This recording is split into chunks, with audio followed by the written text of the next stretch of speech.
Trade negotiations के short answers देखते हैं। डिफाइन कीजिए regional trade agreement. What is its major advantage, और उसके मेजर एडवांटेज क्या है। तो रीजनल ट्रेड एग्रीमेंट है वो ग्रुपिंग है कंट्रीज़ का, जहाँ पर जिसको फॉर्म्ड किया गया है एक ऑब्जेक्टिव उसके लिए कि वो रिड्यूस कर देगा बैरियर्स ऑफ द ट्रेड। किसके बिटवीन में? मेंबर्स कंट्रीज़ के बिटवीन में। नॉट नेसेसरीली, यहाँ पर ज़रूरी नहीं है कि जो सेम जियोग्राफिकल रीजन है उसी के मेंबर्स के बैरियर्स को दूर करेगा। अलग अलग जियोग्राफिकल रीजन्स जो है उनके भी करेगा। मतलब अगर एशिया और यूरोप है तो उसके भी करेगा। मतलब एक जियोग्राफिकल रीजन के अंदर, जैसे एशिया के अंदर चाइना और इंडिया, सिर्फ चाइना इंडिया के नहीं होगा, यहाँ पर पूरे एशिया का और पूरे यूरोप का अगर आपस में ट्रेड हो रही है तो उसके भी ट्रेड बैरियर्स को यहाँ पर रिमूव किया जाएगा। ये रिड्यूस करेगा कि trade barriers on a reciprocal and preferential basis. Reciprocal और प्रेफरेंशियल बेसिस के ऊपर ट्रेड बैरियर्स को रिमूव किया जाएगा खाली members of the group countries के लिए। मतलब जो भी रीजनल ट्रेड एग्रीमेंट के मेंबर्स होंगे उन्हीं का ट्रेड बैरियर्स रिमूव किया जाएगा। What is mean by the free trade area? Free trade area किसे कहते हैं? तो फ्री ट्रेड एरिया एक ग्रुप ऑफ द कंट्रीज़ है जो एलिमिनेट कर देता है सारे टैरिफ बैरियर्स को जो कि ट्रेड के ऊपर लगाए जा रहे थे अदर मेंबर्स के द्वारा। ये रिटेन करता है independence in determining the tariffs with non members.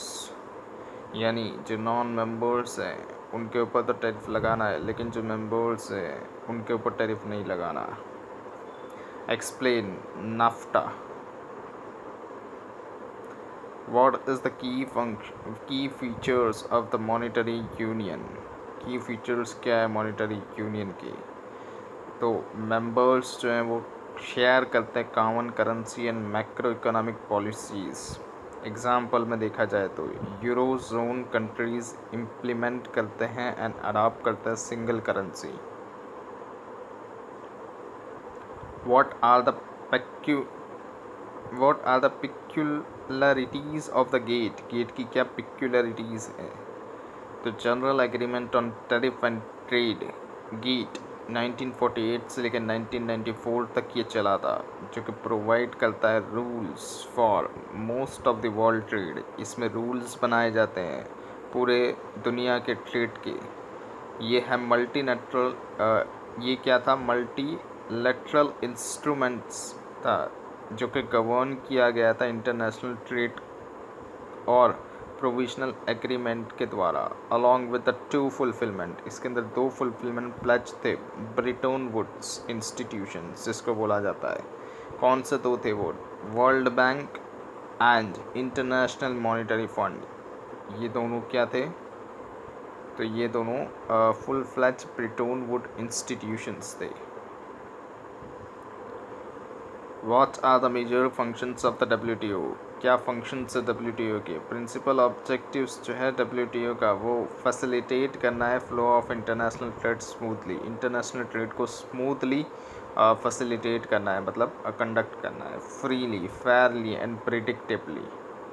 The WTO does its functions by acting as a forum for the trade negotiation। ये ट्रेड negotiations में भी मदद करता है amongst the member governments, administering trade agreements, reviewing the national trade policy, assisting the developing countries in the trade policy issue through the technical assistance and training program, and cooperating with the other international organizations. What do you understand by the term most favored nation? MFN क्या है? आप कैसे उसको understand करते हो? तो countries can not normally discriminate. Countries can not normally discriminate. Countries भेदभाव नहीं रखें बिटवीन द ट्रेडिंग पार्टनर्स। वो जिससे ट्रेड कर रहे हैं उनके बीच में भेदभाव नहीं रखे। अगर कंट्री लोअर्स कर देती है ट्रेड बैरियर्स या तो ओपन कर देती है, फ्री मार्केट कर देती है, तो it has to do so for same goods or the services from all other WTO members। मतलब अगर एक कंट्री है वो ट्रेड बैरियर्स को लो कर देती है या तो ओपन कर देती है मार्केट को उसका, तो वो जिस गुड्स एंड सर्विसेज के लिए ये कर रही है वो सारे अदर कंट्रीज़ जो कि मेंबर्स है WTO उन सब के लिए किया जाना चाहिए, किसी एक के लिए नहीं किया जाना चाहिए। ये यानी भेदभाव नहीं रखने का, जितने WTO के मेंबर्स हैं सबके लिए ट्रेड बैरियर्स को लो कर दिया जाए और ओपन कर दिया जाए उस पर्टिकुलर गुड्स एंड सर्विसेज को ट्रेड करने के लिए। What is meant by the national treatment principle? National treatment principle क्या है? With respect of the internal taxes के रेस्पेक्ट में इंटरनल लॉस एक्सेट्रा अप्लाइड किया जाता है इम्पोर्ट्स ट्रीटमेंट जो कि लेस फेवरेबल होता है then which is accorded to like domestic product must be accorded to all other members। That is, the country should not discriminate between its own and the foreign product, service or nation। Country discriminate मतलब भेदभाव नहीं करे उसके own and foreign product service Nations में। मतलब जो भी चीज़ें इंपोर्ट होके आ रही है उस इम्पोर्टेड चीज़ों के अंदर भेदभाव ना किया जाए, उसको भी डोमेस्टिक प्रोडक्ट के अंदर जितना भाव लिया जा रहा है उसी भाव पर उसको भी सेल किया जाए, ना कि उसको टैक्सेस एंड टैरिफ ड्यूटीज़ लगाकर उसके भाव बढ़ा नहीं देना चाहिए ताकि वो भी कॉम्पिटिटिव मार्केट में सरवाइव कर पाए। इसको बोलता है नेशनल ट्रीटमेंट प्रिंसिपल, मतलब सभी को समांतर रखना है यहाँ पर। How does the WTO agreement ensures the market access? कैसे WTO का एग्रीमेंट एंश्योर करता है कि मार्केट एक्सेस होगा? WTO एम करता है इंक्रीज़ करने के लिए वर्ल्ड ट्रेड को बढ़ावा देता है। ये कैसे? मार्केट एक्सेस करके, by converting all the non tariff barrier, जितने भी नॉन टैरिफ बैरियर है उसको टैरिफ में कन्वर्ट कर देना है, subject to the country specific limit, country की स्पेसिफाइड लिमिट को ध्यान में रखते हुए। फर्दर एक मेजर मल्टीलेटरल एग्रीमेंट करना है, लाइक कौन सा एग्रीमेंट है? AOA एग्रीमेंट ऑन एग्रीकल्चर, जो कि स्पेसिफाइड करेगा targets specified for ensuring the market access, यानी इससे मार्केट एक्सेस होगा। डिस्क्राइब कीजिए functioning of the dispute settlement mechanism, कैसे डिस्प्यूट को सेटल किया जाएगा? तो डिस्प्यूट्स रेफर्ड करते हैं WTO के, जो कि परस्यू करता है careful mapped out stage by stage procedures की जाएगी, जिसमें इंक्लूड किया जाता है कि possible judgment panel of the expert के द्वारा दिया जाएगा एंड अपॉर्चुनिटी टू अपील भी यहाँ पर प्रोवाइड की जाएगी। Ruling on the legal ground के बेसिस पे जो डिसीजन है डिस्प्यूट सेटलमेंट बॉडी का वो फाइनल हो जाएगा एंड वो सभी को बाउंड है, यानी वो सभी को उसका पालन करना पड़ेगा। What is the major aim of the agreement on applications of sanitary and phytosanitary measures to prevent the sanitary and phytosanitary measures from being used for the arbitrary or unjustifiable discriminations। इसको इन measure को use किया जाता है ताकि arbitrary या तो unjustified discrimination यानी भेदभाव ना किया जाए ट्रेड के बीच में दो कंट्रीज़ के, या तो camouflaged restraint on the international trade and to minimize their adverse effects on the trade। फ्लिच रिस्ट्रेन मतलब हाइट करके ना रखा जाए, रिस्ट्रेन करके ना रखा जाए इंटरनेशनल ट्रेड को, एंड मिनिमाइज भी ना करके दिया जाए adverse effects on the trade. What purpose does the agreement on the technical barriers to the trade service serves? क्या पर्पज है agreement on technical barriers to trade का? तो agreement on technical barriers to trade aims करता है prevent करने के लिए standards and conformity assessment system को for becoming unnecessary trade barriers by securing the transparencies and harmonize with the international standards। मतलब जो unnecessary trade barriers लगाए गए हैं कैसे सिक्योरिंग द ट्रांसपेरेंसी, उसके अंदर ट्रांसपेरेंसी लाना है, उसको हार्मोनाइज करना है, मतलब सिंप्लीफाइड करना है इंटरनेशनल स्टैंडर्ड से।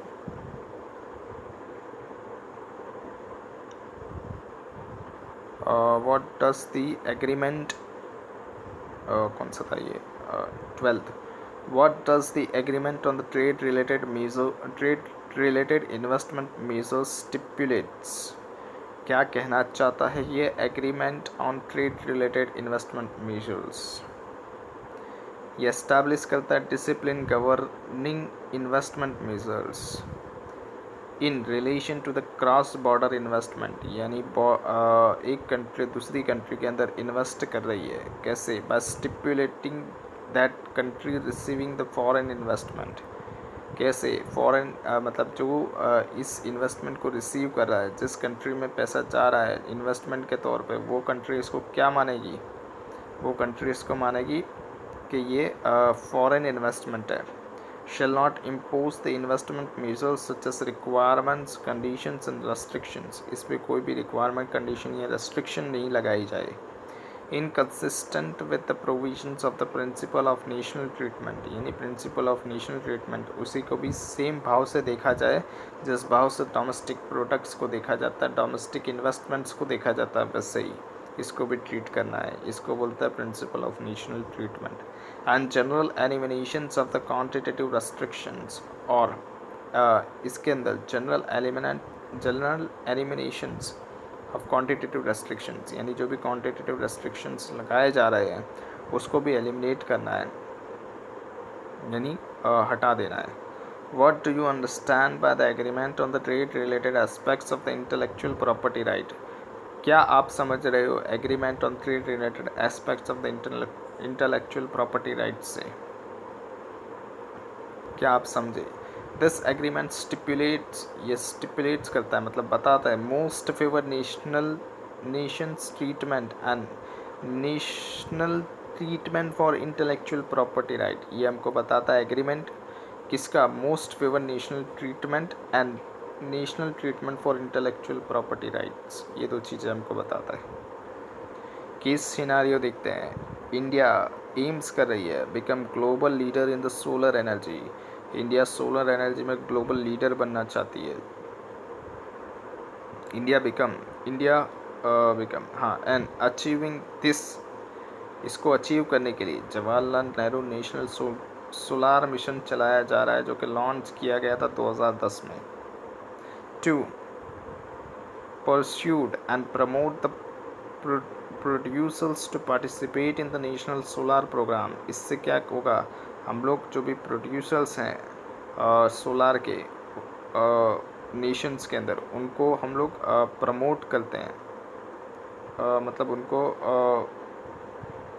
उनका सम्मान करते हैं, उनको प्रमोट करते हैं। The government planned the long term power purchase agreement with the solar power producers. Government plan कर रही है यानी सोच रही है कि long term power purchase agreement किया जाए जो भी ये सोलर प्रोड्यूसर्स हैं उनसे। दस effectively guaranteeing the sales of the energy produced as well as the price the solar power producers would obtain। इसमें गारंटी दी जा रही है कि सेल्स जो है एनर्जी जो भी प्रोड्यूस की जाएगी एज वेल एज जो प्राइस है सोलर पावर का प्रोड्यूसर्स का, वो उनको दिया जाएगा। हाउएवर देयर वॉज अ स्टिपुलेशंस, लेकिन इसके अंदर एक स्टिपुलेशंस है क्या, कि जो प्रोड्यूसर्स हैं, यानी एक कंडीशंस है क्या, कि जो प्रोड्यूसर्स हैं वो यूज़ करेंगे डोमेस्टिकली सोर्स्ड इनपुट, यानी जो भी सोलर पैनल को बनाने के लिए जो भी इनपुट लगते हैं, यानी जो भी उसके अंदर मटेरियल्स लगता है, वो सारा वो लोग डोमेस्टिक से ही परचेस करेंगे, उसको इंपोर्ट करके नहीं लाएंगे। Namely solar cells and modules, solar cells और मॉड्यूल्स जो भी वो लोग अभी इंपोर्ट कर रहे हैं उसको वो लोग इंपोर्ट नहीं करेंगे और इंडिया के अंदर से ही परचेस करेंगे।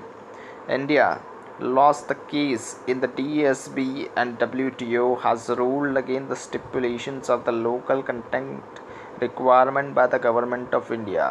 इंडिया हार जाती है केस कहाँ पर, DSB एंड WTO, DSB के अंदर, एंड जो WTO है वो रूल्ड कर जाता है, मतलब WTO जीत जाता है और वो ये बोलता है कि लोकल कंटेंट रिक्वायरमेंट जो है, जो कंडीशन लगाई थी कि लोकली से ही परचेस करना है, उसको रिमूव कर दिया जाए। आंसर द फॉलोइंग, हमको बताना है क्या, how does the local content requirement class violet the WTO agreement, कैसे ये WTO का एग्रीमेंट को वायोलेट कर रहा है।